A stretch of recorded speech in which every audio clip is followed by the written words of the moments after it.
சினிமாவில் வர மாதிரி பாகிஸ்தானில் ஒரு பெரிய கடத்தல் ஒன்று நடந்திருக்குங்க.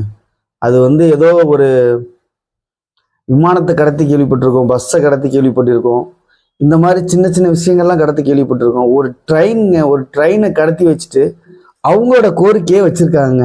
அது யார் கடத்தினது, எதற்காக கடத்தினாங்க, அவங்களோட கோரிக்கைகள் என்ன, அந்த ட்ரெயினில் இருந்த மக்களோட நிலைமைகள் என்ன, அதை பற்றின ஒரு வீடியோ தான் இப்போ நம்ம பார்க்க போகிறோம். விஷயங்களை நீங்கள் தெரிஞ்சுக்கணுன்னாக்கா நம்ம சேனலை உடனே சப்ஸ்கிரைப் பண்ணுங்கள். வாங்க நிகழ்ச்சியை போய் பார்க்கலாம். வணக்கம் வணக்கம் வணக்கம் உறவுகளே, எல்லாரும் எப்படி இருக்கீங்க? நல்லா இருக்கீங்க நம்புகிறேன். நல்லா இருக்கணும். நான் உங்கள் பிளாக் மேன் ஜான் பேசுகிறேன். பாகிஸ்தானில் பயங்கர பரபரப்பாக பேசப்பட்டு வர ஒரு நியூஸ் தாங்க ஒரு நியூஸு. ஒரு ட்ரெயினையே கடத்திருக்காங்கங்க. நம்ம நிறைய விஜயகாந்த் படத்தில் பார்த்துருப்போம், நிறைய தமிழ் சினிமாவில் நிறைய நம்ம பார்த்துருப்போம். இந்த மாதிரி இல்லை, நிறைய ஃப்ளைட்டை கடத்துறது, இந்த மாதிரி நிறைய விஷயங்களை பார்த்துருப்போம். ஆனால் இது நிஜமாலுமே ஒரு ட்ரெயினை கடத்தி வச்சுருக்காங்க. அது எதற்காக கடத்துனாங்க, அவங்களோட கோரிக்கைகள் என்னன்றதை பார்ப்போம். நம்ம பாகிஸ்தானில் பாலிஸ்தீன் மக்கள் ஓரளவுக்கு கொஞ்சம் பேர் வாழ்ந்துட்டு வர்றாங்க. அவங்க சுதந்திரத்துக்கு முன்னாடியே, அதாவது பாகிஸ்தான் பிரிக்கப்படுறதுக்கு முன்னாடியே, பாகிஸ்தானில் நாங்கள் இல்லவே இல்லை, பாகிஸ்தான் எங்களுக்கு வேண்டாம், எங்களை தனியாக பிரித்து கொடுங்க அப்படின்னு ஃபஸ்ட்டே இந்த பாலிஸ்தீன் மக்கள் கேட்டிருக்காங்க, கோரிக்கை வச்சுருக்காங்க. அது அப்போதைக்கு ஏற்கப்படலை. அந்த விஷயங்கள் அப்படியே தள்ளி போயிடுச்சு.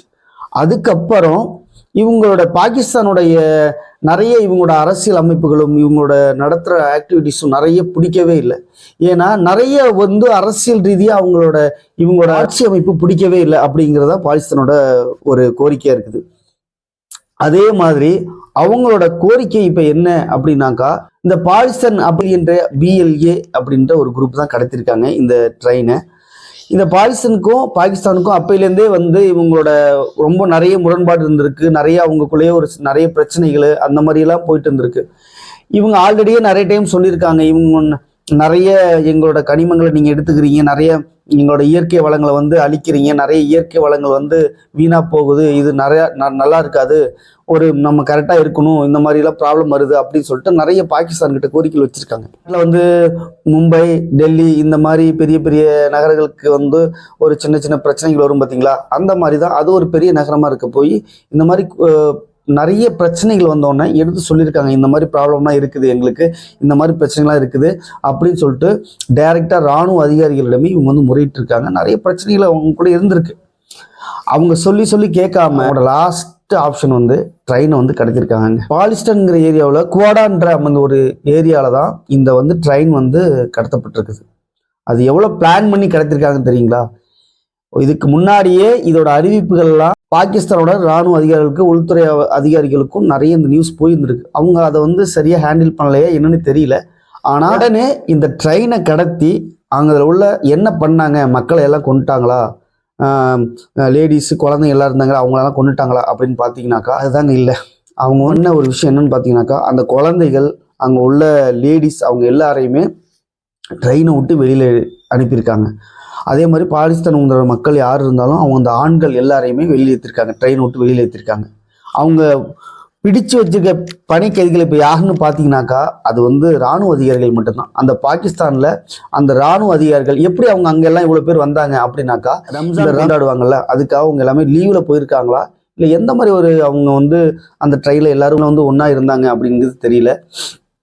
ஆனால் அந்த ட்ரெயினை மட்டும், அந்த ட்ரெயினில் இருக்கக்கூடிய எல்லா இராணுவ அதிகாரிகளையும் பிணைக்கதிகளை அவங்களோட கோரிக்கை என்னன்னு பார்த்தீங்கன்னாக்கா, அவங்களோட பாலிஸ்தான் அப்படிங்கிற அவங்களோட அமைப்புல இருந்து நிறைய பேரை அரெஸ்ட் பண்ணி அவங்க ஜெயிலில் வச்சுருக்காங்க. நிறைய பேர் போராடினவங்களா இருக்கட்டும், போராளியாக இருக்கட்டும், நிறைய பேர் நிறைய விஷயங்களை கேட்டதா, அவங்களுக்கு அந்த அரசாங்கத்துக்கு எதிராக இவங்க எல்லாமே போராடினவங்க அத்தனை பேரையுமே நிறைய பேரை இவங்க கடத்தி வச்சுருக்காங்க. அவங்க எல்லாரையுமே விடுவிக்கணும் அப்படிங்கிறத இவங்களோட கோரிக்கை. இந்த பாலிஸ்தான் மக்களுக்கு சப்போர்ட் பண்ணி நிறைய பேர் போராடினாங்க, நிறைய விஷயங்களை போராடி பாகிஸ்தான் அரசாங்கத்துக்கிட்ட சொல்லியிருக்காங்க இந்த மாதிரி விஷயங்கள்லாம். அப்படி போராடின அத்தனை பேரையும் கைது பண்ணி உள்ளே வச்சுருக்காங்க. அவங்களோட இப்போ கோரிக்கை என்னன்னு பார்த்தீங்கன்னா, எல்லாருமே வெளியே விடணும் அப்படிங்கிறது அவங்களோட கோரிக்கையாக இருக்குது. அது மட்டும் இல்லாமல் எங்களுடைய வரி பணத்தில் தான் நிறைய பிரச்சனைகள் ஆகுது, கோடிக்கணக்கான பணங்கள் எங்களுடைய வரி பணத்திலேருந்து போகுது, இதோட கட்டமைப்பே சரியில்லை, பாகிஸ்தானில் உள்ள அந்த அரசியலமைப்பில் வந்து சரியாக நடத்தப்படுறதில்ல அப்படின்றது நிறைய அந்த மக்களோட கோரிக்கையாக இருக்குது. அதுவும் இல்லாமல் இப்போ வந்து அவங்க நிறைய பேரை கொண்டிருக்காங்களா அப்படின்றது நம்மளுக்கு வந்து ஃபுல்லாக விவரம் தெரியவில்லை. ஆனால் அவங்க வந்துட்டு குழந்தைகளையோ இல்லை அவங்க லேடிஸையோ அவங்க கை வைக்கவே இல்லை. அவங்க எல்லாரையுமே ரிலீஸ் பண்ணி இவங்கள மட்டும்தான் பிணை கைதிகளாக பிடித்து வச்சுருக்காங்க.